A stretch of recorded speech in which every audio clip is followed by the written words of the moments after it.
Bonjour. Bon après-midi à vous. Merci. Quel est votre sentiment après le nul d'un but partout concédé en déplacement face au Lion de la Teranga du Sénégal? Et dans quel état se trouve actuellement les Léopards de la République démocratique du Congo qui attend à affronter ce dimanche l'équipe correspondante du Togo? On se trouve dans une bonne disposition. C'est vrai que le fait de revenir avec un match nul du Sénégal permet aussi psychologiquement de récupérer un tout petit peu plus vite. On a eu un match difficile au Sénégal, on s'y attendait, hein. C'est des matchs de très très haut niveau avec beaucoup d'engagement. On a des objectifs sur ces deux matchs, pas simplement sur le match du Sénégal. On doit savoir s'imposer à domicile. On est lancé dans un mini championnat où vous avez rappelé, c'est la 4e journée. C'est simplement la 4e journée. Il restera 6 matchs. Donc voilà, on va mettre tous nos atouts demain pour pouvoir s'imposer à domicile, parce qu'on sait que dans un mini championnat avec 5 matchs à domicile, 5 matchs à l'extérieur, il faut prendre un maximum de points à domicile. On avait su le faire contre la Mauritanie. On est, on va dire, l'équipe qui a joué 2 fois à l'extérieur pour le moment, puisque le Sénégal a reçu 2 fois, le Soudan a reçu 2 fois également. Donc voilà, il faut qu'on fasse un résultat. Tout le monde le sait, les garçons le savent également. Félicitations pour le match arraché face au Sénégal au Français. Ma question est la suivante. Simon Banza, depuis son arrivée au Maroc, il a été présent dans des entraînements. Par contre, il a participé aux entraînements avec ses baskets. J'aimerais savoir quelle est la raison pour laquelle il a aussi été récupéré lors du match face au Sénégal. D'accord, je vais vous donner ces informations. La première, c'est que Simon Benza s'est blessé sur le première séance d'entraînement au Maroc et donc n'était pas disponible puisqu'il est blessé. Il a encore un certain demain. Et comme Noah Sadiki, qui n'est pas qualifié pour l'instant encore pour le match, qui n'était pas qualifié pour le match du Sénégal et qui, si on ne reçoit pas sa qualification FIFA aujourd'hui, ne sera pas qualifié demain non plus. Malheureusement, on a tout fait à temps. Mais bon, il y a des délais FIFA qui sont à respecter. Voilà. Donc voilà pourquoi ces 2 joueurs étaient en tribune sur le match du Sénégal. Question. Fantastique. Bonjour coach, Papi Katassi pour le compte de notre télévision. Coach, vous êtes quelqu'un qui respecte, comme on dit, l'ordre d'arrivée ou bien la hiérarchie au niveau de l'équipe nationale. On a pu le constater lors du match contre le Sénégal par rapport à Timothy Brice Fayou qui a plus de temps de jeu. Et aussi, la question par rapport à l'attaque pour la pointe. Est-ce que demain, l'ordre hiérarchique des attaquants au niveau de la RDC sera à respecter? Parce que bon, on connaît que vous avez levé l'option sur Bakambu. Après Bakambu, Fiston moyen d'être titularisé à la place de Sénégal. La réflexion globale, bien sûr que Fiston peut démarrer un match. Il l'avait démarré à la CAN contre la Tanzanie, rappelez-vous bien. Après, nous on est dans une réflexion de coaching sur la gestion du match. Il y a des joueurs qui nous apportent beaucoup quand ils rentrent. Il y a des joueurs qui apportent moins quand ils démarrent. Voilà, nous on a une réflexion globale. Alors je sais que le classement pour tous les journalistes sont importants, mais nous on n'a pas de classement. On anticipe les scénarios qu'il peut y avoir pendant le match. On pense à un scénario et on pense déjà aux changements qu'on pourrait faire pour apporter un plus à l'équipe. Ça, c'est pas des questions sur lesquelles on peut répondre. On a la chance en tout cas d'avoir sur ce poste-là, voilà, des solutions et notamment des impact players qui peuvent faire la différence en cours de match.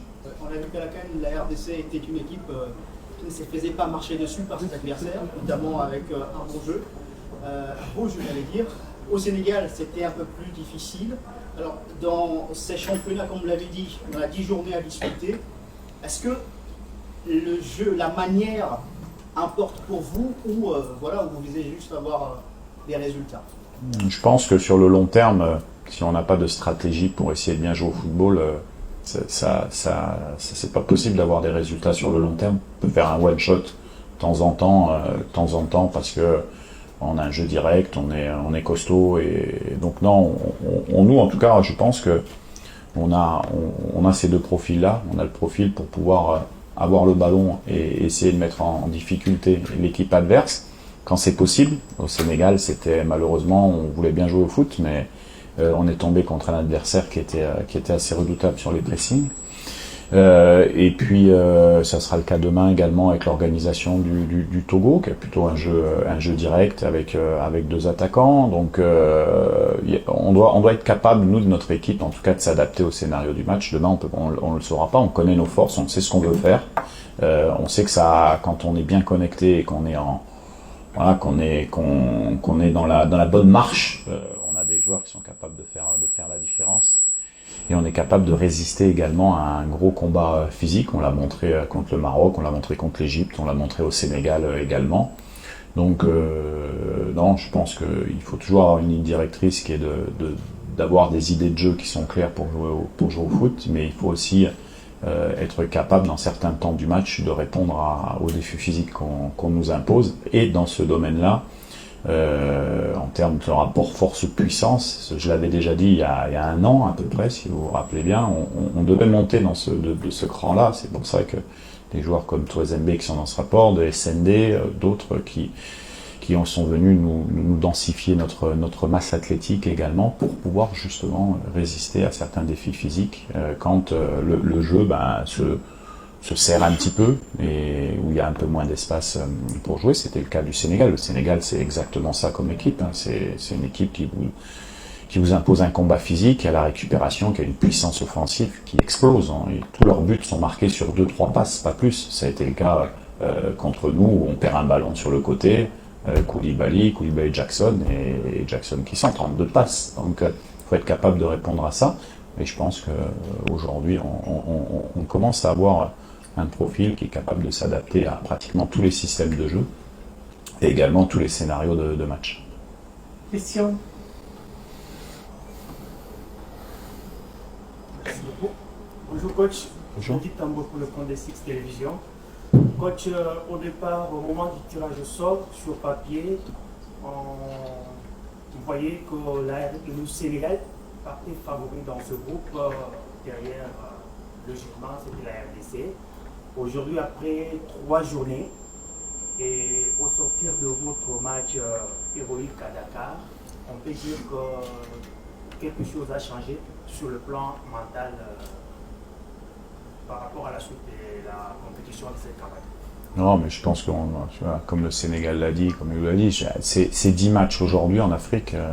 Vous n'êtes pas sûr de gagner les 10 matchs. Donc c'est impossible qu'une équipe va gagner 10 matchs. Donc à un moment donné, le scénario fait que tout est possible. Il reste, vous vous rendez compte, il reste quand même 7 matchs, puisqu'on en a disputé 3. Bon, le classement, nous, on n'y fait pas attention. Sincèrement, on n'y fait pas attention. On y fera attention à partir de la 6e, la 7e journée, si on doit faire de la gestion de résultats. Mais en tout cas, nous, ce qui importe, comme toutes les autres équipes, c'est d'avoir le plus de points possible, et notamment quand on joue à domicile, avec les ambitions qu'on peut avoir, on doit s'imposer. Après, c'est une Coupe du Monde, faut pas l'oublier. Vous n'allez pas en Coupe du Monde si vous souffrez pas, si vous n'avez pas des bons temps, si vous n'avez pas des temps pas bons dans les résultats, être capable de revenir. On vous donne pas une place à un ticket en Coupe du Monde facilement, et c'est ce qui se passe aujourd'hui. On le voit avec le Soudan. On l'a dit, c'est vrai que nous on a perdu 1-0 contre le Soudan sur un coup de pied, malheureusement un coup de pied arrêté à la fin. Mais pour ceux qui étaient là-bas, ouais, que le Soudan c'est pas évident à jouer, comme le Soudan du Sud, qui est capable de faire un au Togo, donc et le Togo qui est capable de battre le Sénégal. Alors ils ont fait match nul, mais sur les arrêts de jeu, si vous avez pu voir le match, ils ont 3-4 situations où ils doivent s'imposer contre le Sénégal à domicile. Donc toutes les équipes sont proches. Voilà, il faut être capable d'être décisif au moment où il faut être décisif. C'est ce qu'on a été au Sénégal sur l'égalisation, puisqu'on n'a pas eu beaucoup d'occasions, mais on a su être efficace. Voilà. Question. C'est Émeric Kabongo pour Léopard en foot. Alors si je ne m'abuse, j'ai suivi votre intervention lors de la conférence de presse d'après-match, après le nul face au Sénégal. Vous avez dit que ce qui avait manqué en première mi-temps, c'était de la profondeur sur les côtés. Et voilà, il y a le Sénégal qui jouait à 3 derrière. On avait pas assez profité de notre supériorité numérique sur les côtés. Alors, les discours à la mi-temps, c'était d'avoir de la profondeur. Et d'entrée de jeu, demain, quel sera votre discours pour les matchs de demain? Comment vous allez aborder ces matchs par rapport au match face au Sénégal? Parce que, notamment, on a vu Axel qui a joué sur les côtés. Offensivement, il n'était pas très percutant. Donc, on a manqué de la profondeur. Est-ce qu'on peut s'attendre à un retour des Kaloulou où il y aura toujours Toisé et on ne sera encore pas percutant sur les côtés? Non, je ne vais pas vous donner la composition d'équipe tout de suite, mais c'est déjà merci pour cette question foot, parce que c'est bien d'avoir toujours une question où on peut répondre au football et tactique. Vous avez raison, quand on joue contre un système à 3, où ils étaient plutôt, on va dire, en 3-5-2, on va dire sur le match du Sénégal, donc on doit être capable de profiter de notre supériorité en 2 contre 1 sur les couloirs, c'est sûr. C'est ce qui n'a pas été le cas. Ça n'a pas été le cas parce qu'ils sont venus nous chercher haut et on n'a pas retrouvé les bonnes relations de passe. C'est ce qui a changé en deuxième mi-temps. On a joué un petit peu plus sur la largeur. On a fait quelques changements dans ces couloirs également. Le but arrive d'égalisation arrive par Shadrack sur ce couloir notamment. Donc voilà, on va attendre le rapport de force que va nous proposer le Togo. Ils peuvent venir en 3-5-2, ils peuvent venir en 4-5-1 comme ils ont joué contre le Sénégal. Donc on verra le rapport de force dans les couloirs. Mais nous, de toute manière, il est évident que sur des postes de latéraux, on doit être beaucoup plus offensif pour se créer plus de situations à domicile. C'est une évidence. Question. Bonjour coach, Bonjour. Pour France Télévisions. Parlant du Togo, avez-vous une idée globale sur votre adversaire de demain? Oui, on est professionnel, donc forcément on connaît très bien cette équipe du Togo, comme eux doivent très bien nous connaître également. Oui, on connaît leur système de jeu, on connaît les joueurs, on sait qu'il y a Djené que moi j'avais en 2013, je l'entraînais à Coton Sport en 2013 quand il était tout petit, qui est leur capitaine et qui revient de suspension, qui est quand même un élément important de leur assise centrale. Après ils ont des qualités, ils ont beaucoup de qualités, c'est une belle équipe avec des attaquants qui bougent bien et qui utilisent beaucoup de jeux directs. C'est une équipe qui est difficile à manœuvrer, c'est une équipe qui dans les 3 matchs n'a pas perdu. C'est vrai qu'elle n'a pas gagné, mais elle n'a pas perdu. Elle reste sur 3 points avec 3 matchs nuls. Donc c'est une bonne équipe. On le sait, on est préparé. Nous aussi, on est une bonne équipe. On a nos forces. On souhaite que notre 12e homme nous porte jusqu'à la victoire, parce qu'il sera important que le stade demain soit plein et qui nous pousse et qui rende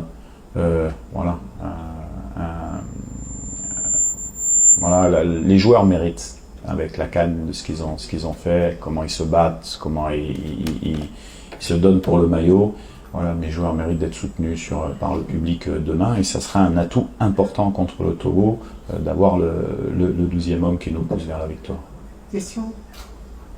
Bonjour coach, c'est Daniel Léopard. En fait, ma question c'est par rapport à la performance de votre attaquant, un nouveau attaquant, je parle de Samuel Essendé. On sait tous que sa performance a divisé quand même le mur. Moi, j'aimerais avoir aussi votre avis. Qu'est-ce que vous pensez de la performance de Samuel Essendé en point de l'attaque? Est-ce que c'est un rôle spécifique donné pour essayer un peu de surcharger la défense sénégalaise, ou soit il a clairement manqué d'élucidité pour chercher le chemin de filet comme l'a fait Fiston Mayele une fois entré en jeu?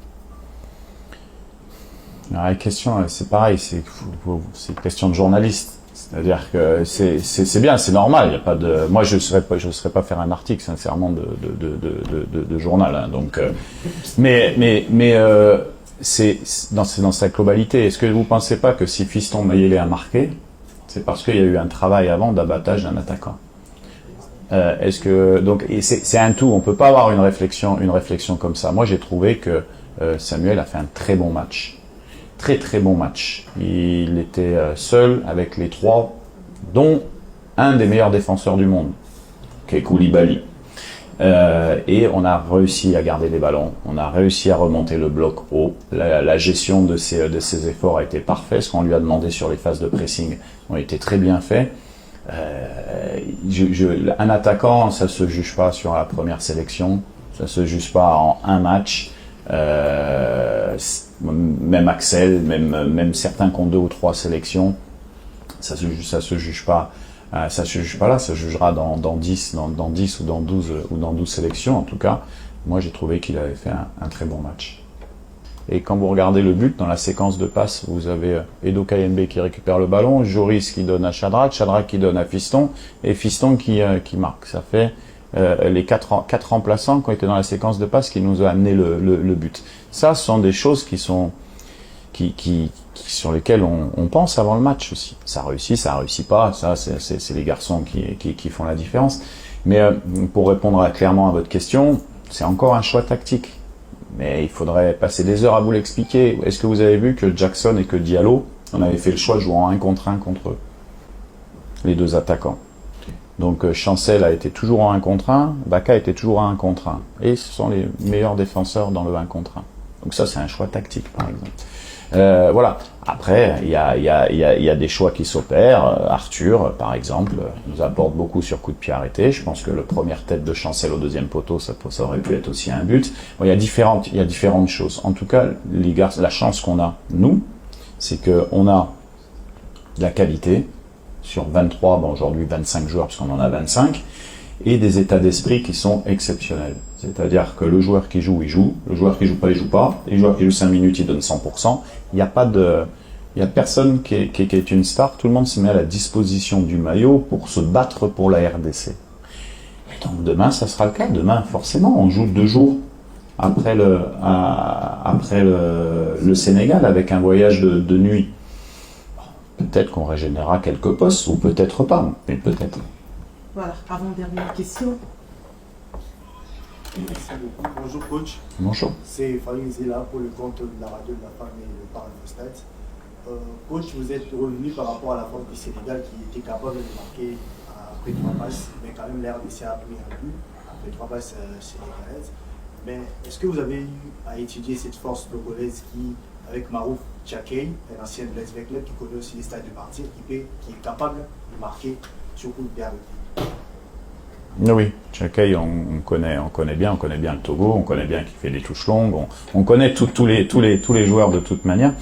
Mais le Togo, comme je l'ai dit, le Togo a un système qui est souvent à l'extérieur assez défensif, sur lequel il s'appuie sur une défense assez solide, avec une projection qui était très bonne, avec un jeu qui est assez direct sur Denke, ou sur Fodolaba, ou sur leur attaquant d'Offenheim. Voilà, on connaît bien ça. Maintenant, comme je dis toujours, nous, on sait qu'on a nos forces. Et que si demain on fait un bon match, tous connectés, on a des chances de gagner le match. On est plus focus sur notre équipe que sur l'adversaire. Dernière question. Oui, coach, bonjour. C'est Jérémy Poumonès pour Actualité CD. Coach, j'aimerais un peu que nous parlions de Gaël Kakuta. Gaël Kakuta, c'est votre animateur de jeu attitré. Alors, contre le Sénégal, moi personnellement, j'avais l'impression de voir un Gaël Kakuta qui était totalement, vous savez, absent pour le rôle qui lui est assigné, forcément dans votre registre de jeu. Et maintenant, pourquoi toujours insister sur un Gaël Kakuta qui est presque à la vieillesse, qui n'arrive pas à continuer des efforts, qui est vraiment un peu absent dans le registre de presse? D'accord. Oui, Gaël est important pour l'équipe, c'est un leader tactique sur le terrain. Il avait des tâches particulières par rapport à Idrissa Gueye contre le Sénégal. Pareil, c'est une réflexion qui est globale. Gaël, c'est un joueur qui est important, qui est un leader technique pour l'équipe, avec qui j'ai une grande confiance. Oui. Voilà, mesdames et messieurs, c'est la fin de notre conférence de presse. Merci à vous d'avoir pris part active à celle-ci.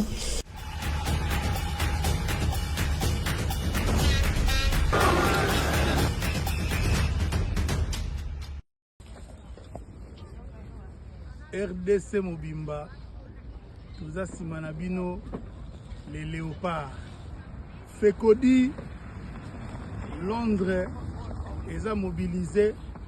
Fekodiste nyonso à London, baza simaya RDC, Sénégalais, tokotia bango na difficulté na mboka na bango. Au nom de Jésus, bakopola 2-0. Dominer le nyonso bayebi ke Jenny balusa bata mindelo nyonso bana wenzo.